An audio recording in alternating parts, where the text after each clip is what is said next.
Now, Anacin, the tablets thousands of physicians and dentists recommend for fast relief of pain of headache, neuritis, neuralgia, and heat. The liniment that's strong yet does not burn. Present Our Miss Brooks, starring Eve Arden.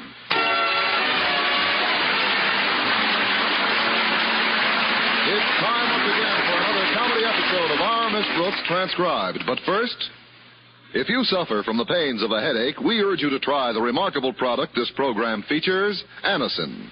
Anacin is like a doctor's prescription. That is, Anacin contains not just one, but a combination of medically proven active ingredients. The relief these tablets bring is not only effective, but often incredibly fast. Many of you I know first discovered Anacin through your own dentist or physician. But if you have not yet used Anacin, we urge you to try these tablets the next time you are in pain from a headache, neuritis, or neuralgia. You'll be delighted with the results. Try Anacin on this guarantee. If the first few tablets do not give you all the relief you want, as fast as you want it, return the unused portion and your money will be refunded. You can get Anacin at any drug counter. It's spelled A-N-A-C-I-N. Easy to take Anacin tablets come in handy boxes of 12 and 30 and economical family-size bottles of 50 and 100.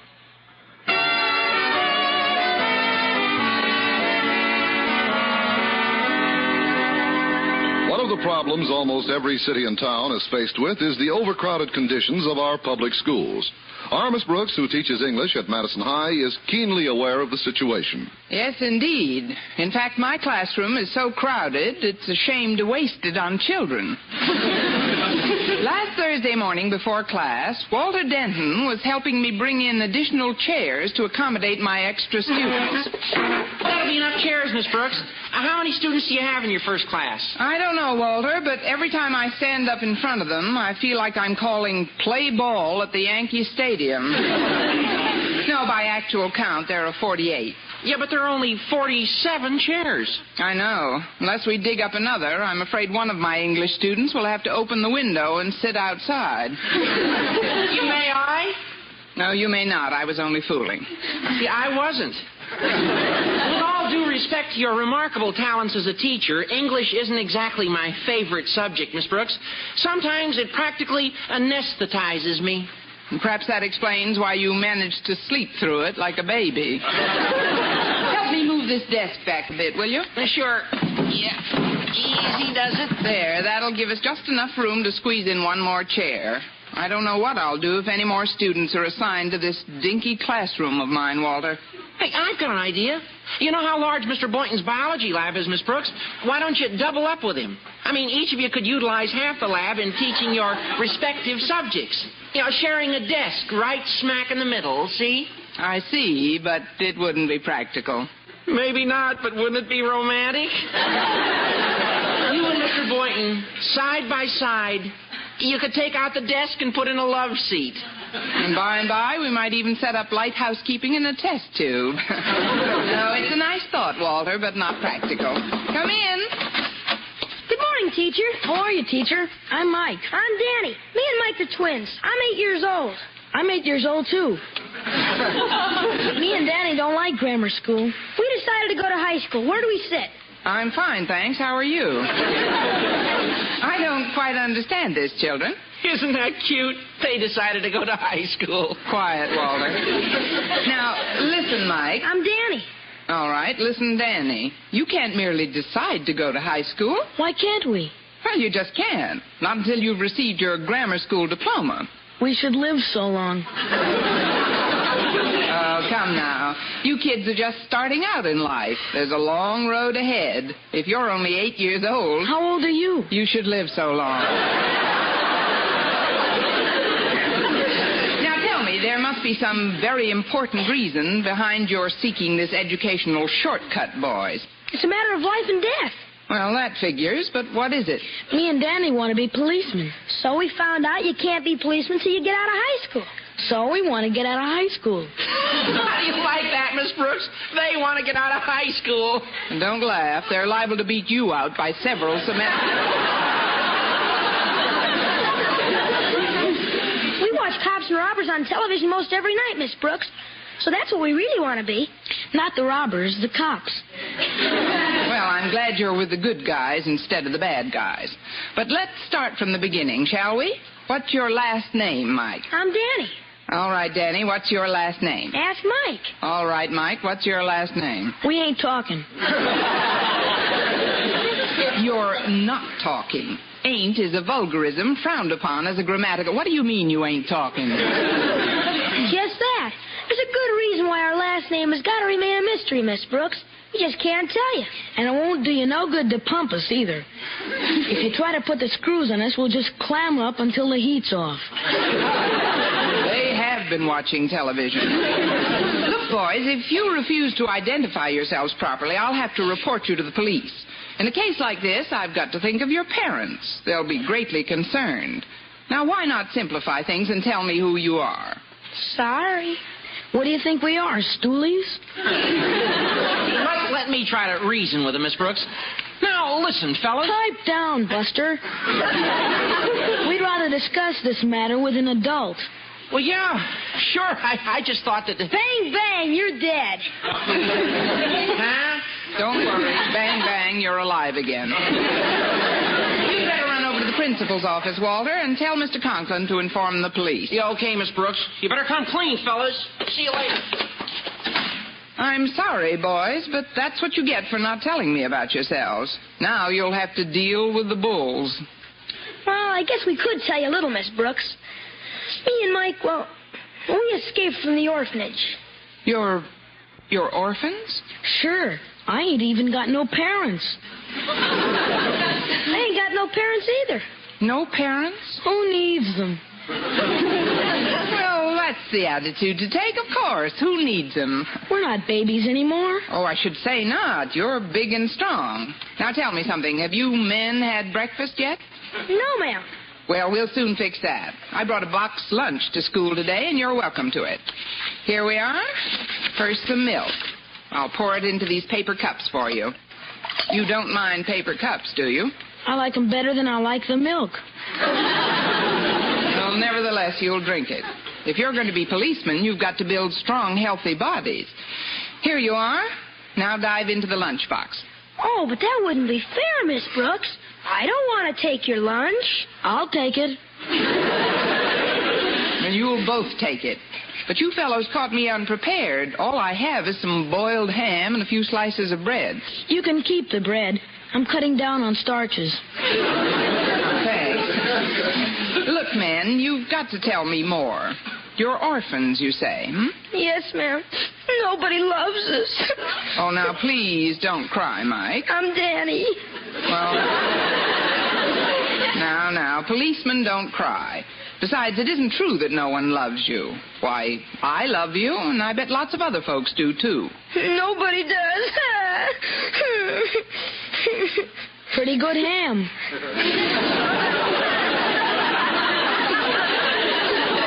Thanks. Come on, Danny, sit on my lap, and I'll dry those tears for you. Up you go. There, do you feel better now? Yes, ma'am. Miss Brooks, can I sit on your other lap? My other lap? You finish the bread, Danny. I'm cutting down on starches, too.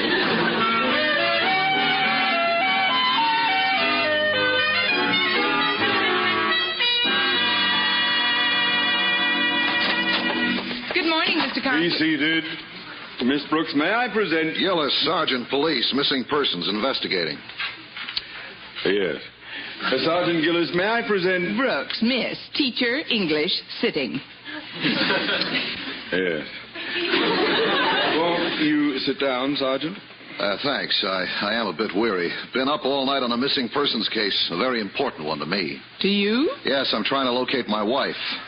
She disappeared last night. I just sent out an all-points bulletin on her when I received the call from Mr. Conklin. Well, I certainly hope you locate her. So do I, but one case at a time, if you please. I gave Sergeant Gillis the facts as furnished me by Walter Denton, a general description of Mike and Danny, plus the fact that the brats refused to divulge the name of their parents. But they have no parents, sir. They confessed to me that they escaped from an orphanage. Poor little Ty. Orphan. They're still in my classroom, Sergeant. Room 104. I'll take you there now. It's all right. I'll find it. I'd like a minute alone with them if you don't mind, Miss Brooks. Excuse me now. Oh, surely.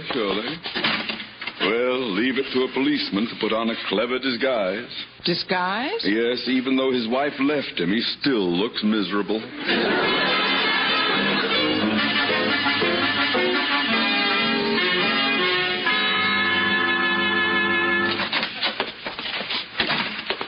All right, boys, let's have your story. We ain't talking, Copper. I told you never to call me Copper, Mike. That goes for you, too, Danny. Don't get excited, Dad. How come you're not surprised to find us here? Well, Mr. Conklin described you to me over the phone. I've met some mischievous kids in my life, but you boys take the cake. Now, what are you doing here? Gee whiz, Pop. You told us we couldn't start being a policeman like you till we got out of high school. So we decided to go to high school and get it over with. Well, what about grammar school? We'd prefer to eliminate the middleman. And what about your telling Miss Brooks that you escaped from an orphanage? You've never even seen an orphanage. Danny made that one up. I just went along with the gag. I should have suspected. So you're up to your old tricks again, huh, Danny? I've been wise to him for a long time. Don't be angry, Daddy. Please don't be angry with me. And I'm also wise to that phony crying routine. Oh, okay. Well, what's new, Dad? You know what's new. Your mother left me.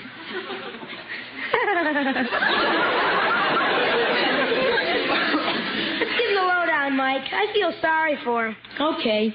Listen, Pop. Mom made us promise not to tell you this. Like she made Grandma promise when she phoned her yesterday. She told Grandma that instead of paying attention to her, he'd just sit around all night watching cops and robbers on television. She said she's become a television widow. So, she decided to leave home for a week to teach you a lesson. To teach me a lesson? Well, what do you know? Where is she now? Well, she gave us her number and told us to call her every day so she wouldn't be worried about us. We talked to her this morning. She's fine. Okay, the number. What is it? Spill it, boy. Spill it. Not so fast. Giving you the number depends on whether or not you play ball with us. See what I'm driving at, Daddy? Sure. We kind of like high school, Dad. It's fun being around big kids instead of little punks. Now, it's up to you to play along with us and let us stay here as long as possible. If you don't, we won't give you the number and you won't see Mom for a whole week. Well, this is blackmail. We got you over a barrel, Pop. Play ball or else. No, just a minute. Well, is everything under control now, Sergeant? Sure, Miss Brooks. Tell her what you decided, Sergeant Gillis. Well, Miss Brooks, my heart goes out to these little orphans. While I'm conducting an investigation, I want these children to remain here with you. With me? Isn't that a very unusual procedure? Believe me, these are very unusual children. Well, I'm sorry, but my classroom is overcrowded as it is. You'll have to take them with you. We little orphans want to be with you, Miss Brooks. You're so kind, so affectionate, so wonderful. Well, now, look, Mike. And you're so beautiful. So downright beautiful. Like I say, Sarge, you'll take these kids over my dead body.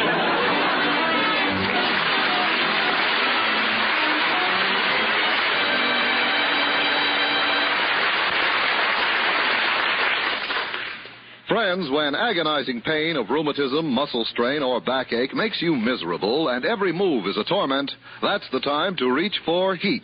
H-E-E-T. HEAT, the liniment that's strong yet does not burn. The moment you apply it, you can feel HEAT's soothing warmth working to relieve your painful miseries. That's because HEAT penetrates deep, brings immediate relief to sore, aching muscles. Wherever you ache, just brush on HEAT. HEAT penetrates deep, keeps working for hours to bring wonderful, soothing comfort to the painful, aching area. Your pain seems to disappear. HEAT isn't oily, sticky, or messy. You just brush on HEAT with a handy applicator that comes with each bottle, and it dries in seconds. So remember, when pain of rheumatism, muscle strain, or backache makes you miserable, HEAT's penetrating warmth gives you fast, long-lasting relief. Get HEAT, H-E-E-T. HEAT, the liniment that penetrates deep to bring immediate relief.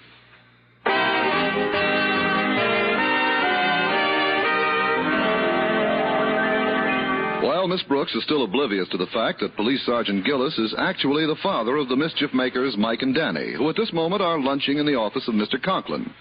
Meanwhile, since the boys had previously devoured the lunch she had brought to school, Miss Brooks is economically dining in the cafeteria with Mr. Boynton.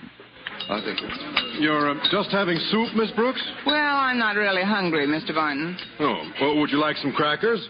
Just a dozen or so. I brought my own bread. That's no meal for a working girl. Let me order for you, Miss Brooks. I'll go to the steam table and get what you want. What I want, they don't have at the steam table. Really, Mr. Boynton, I'm too exhausted to gorge myself. It's been a rough morning. Yeah, I've had a rough morning myself. Those two little boys dropped into my lab. You should have seen the big tears in Danny's eyes. He told me that the principal of the orphanage they were in never gave them anything to eat but a stale crust of bread. What? But that's cruel. Oh, it can't be true. Oh, you've seen the halos of innocence in Danny's eyes, Miss Brooks. How can you possibly infer that that boy would stoop to lying? I'm ashamed of myself. He's an angel. And so is Mike. That barbaric orphanage principal has started something, and I'm going to finish it. Get up, Mr. Boynton. We're going to discuss the matter with Mr. Conklin at once. Yeah, but what about my lunch? I'll finish that while you're getting up.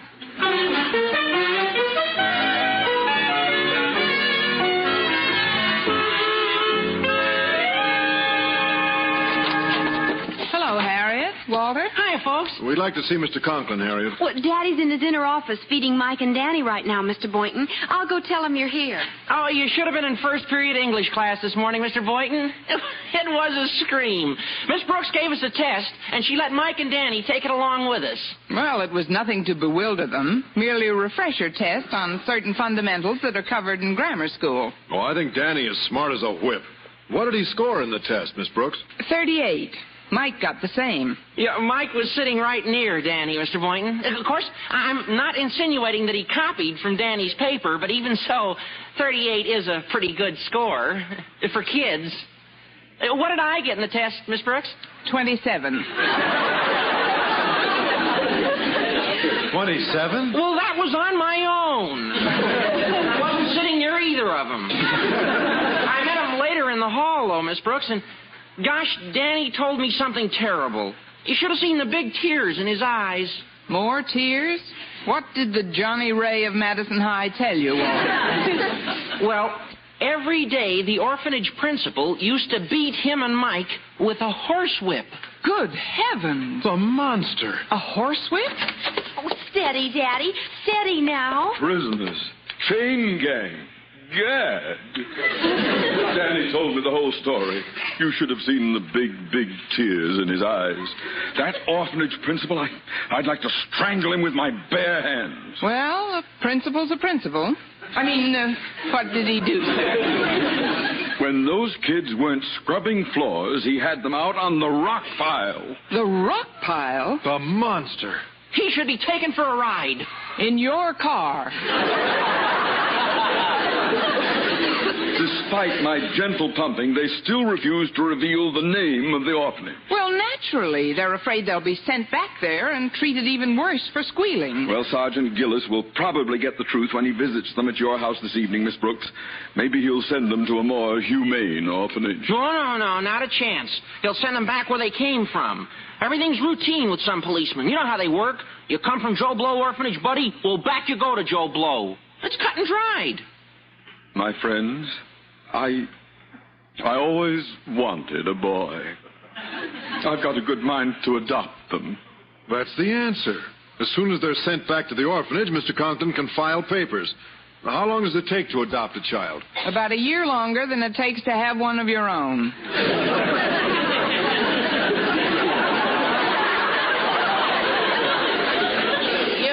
No solution. No, we've got to dream up some delaying action so that we can keep those kids here while we're presenting the facts to higher authorities than the police. I'll take this case to the Supreme Court if it'll help.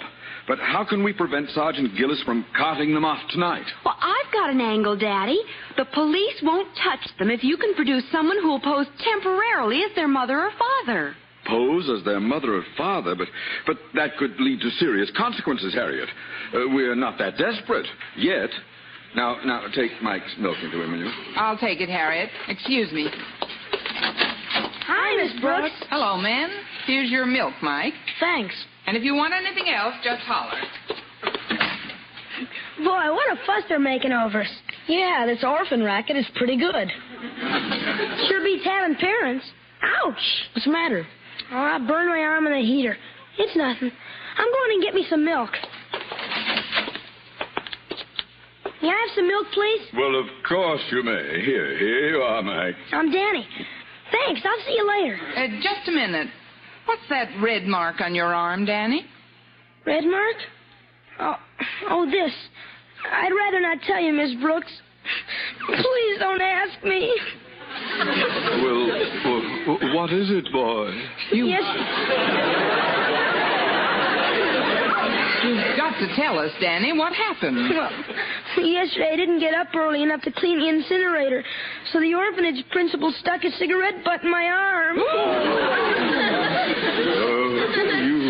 You run along and join your brother like a good little boy.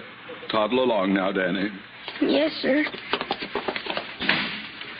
Stuck his cigarette butt in the child's arm.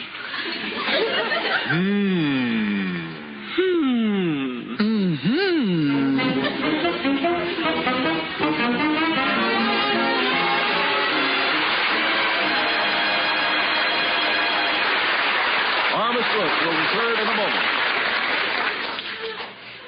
If you own one of the 26 million car radios, you may be lending an ear as you drive along the highways. If you're listening to one of the 10 million sets located in public places, like bus stations, hotel lobbies, and the like, you may take in some or all of CBS Radio's weekday evening favorites on one of the 10 million. If you're like most folks, owning at least one of these 75 million radio sets people have in their homes, why, chances are you're fairly regular in tuning in our weekday evening stars. Whichever way you choose, CBS Radio's nighttime stars are yours to command, yours to enjoy. The Bing Crosby Show, Monday through Friday nights. The Amos and Andy Music Hall, also 5 evenings a week. The Tennessee Ernie Show, now 3/4 of an hour of fun each evening on most of these stations. And that refreshing newcomer, Fred Robbins' Disc Derby, heard Tuesday through Friday nights on CBS Radio. There's music, there's fun, there's sparkling entertainment, and plenty of it. Weekday evenings, too, at the Star's address.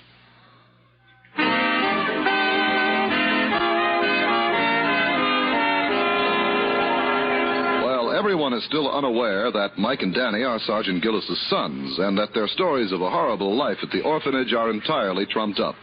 At home later that evening, Miss Brooks had just about reached a decision. I took the ice cream out of the deep freeze, Connie.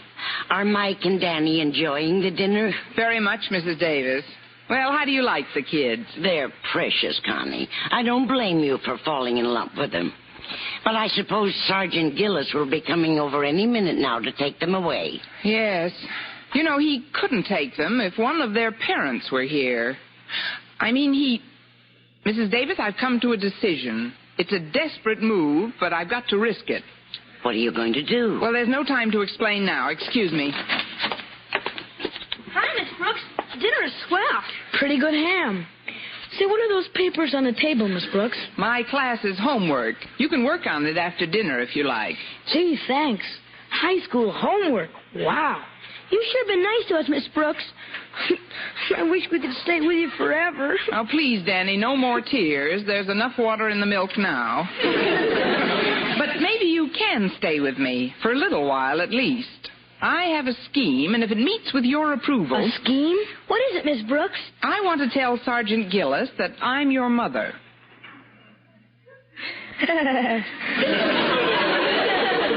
Sergeant Gillis, you want to tell him you're our mother. That's right. What do you think of it? I think it's great. Ought to be fun, huh, Mike? This I gotta see. Now, boys, I'd like to speak with him alone as soon as he arrives. There he is now. You run along into the kitchen. Mrs. Davis has some ice cream for you. Ice cream? Boy. Come in. The latch is off. Oh, good evening, Sergeant Gillis. Oh, Miss Brooks, Mike and Danny here? Well, naturally. After all, this is their home. Their home? Of course. We've just finished dinner. I told you this morning, but evidently your memory's a bit foggy. Well, let me get this straight, Miss Brooks. I'm talking about Mike and Danny. So am I. Sergeant, I'm their mother. You're their mother? That's right.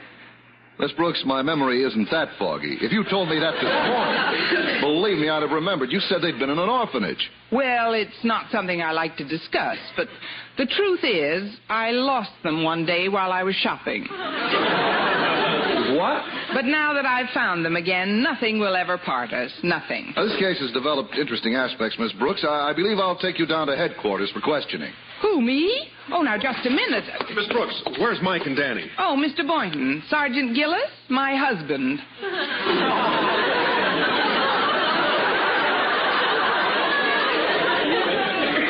Husband? You don't know it, buddy, but she's the mother of your twins. To take our children, do you, dear? Why, certainly not. Wifey. Now, look, I'll try to be calm. Your name is Boynton, and her name is Brooks. How can she be your wife? I married her when I was very young. Say that again, and I'll be a widow. Don't you see, Sergeant? I teach under the name of Brooks, but actually my name... Good evening. What do you want, Walter? I came over for my sons, Mike and Danny. Sergeant Gillis, meet my other husband. 2 husbands? One for each child. Well, that's logical, isn't it? We're going to headquarters. Everybody. Now, you fellas move on ahead. Here, I'll take your arm, Miss Brooks. Take your hands off my wife, you cur!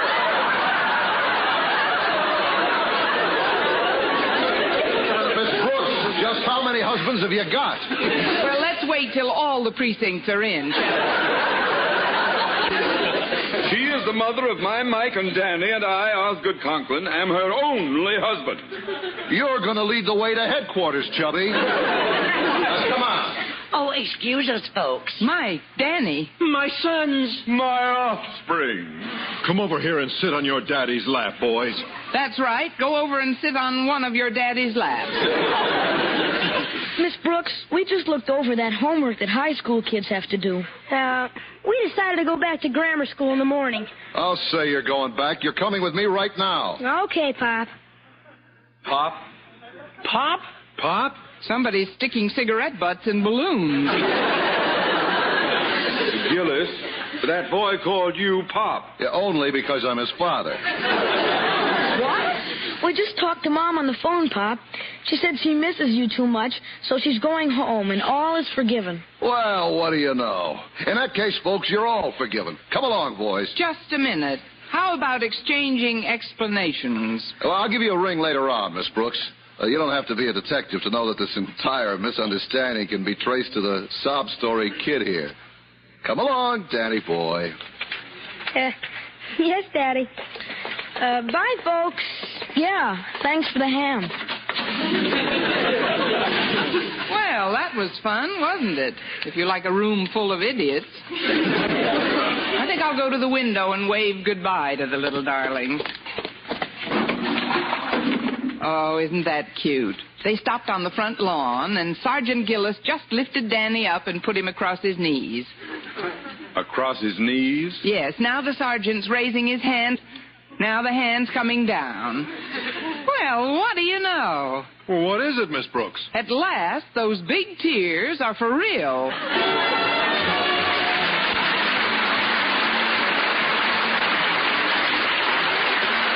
Brooks, starring Eve Arden, transcribed, was produced and directed by Larry Burns, written by Joe Quillen and Al Lewis, with the music of Bud Gluskin. Mr. Conklin was played by Gale Gordon.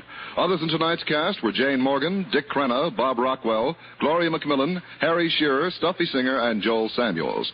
Be sure to be with us next week for another comedy episode of Our Miss Brooks.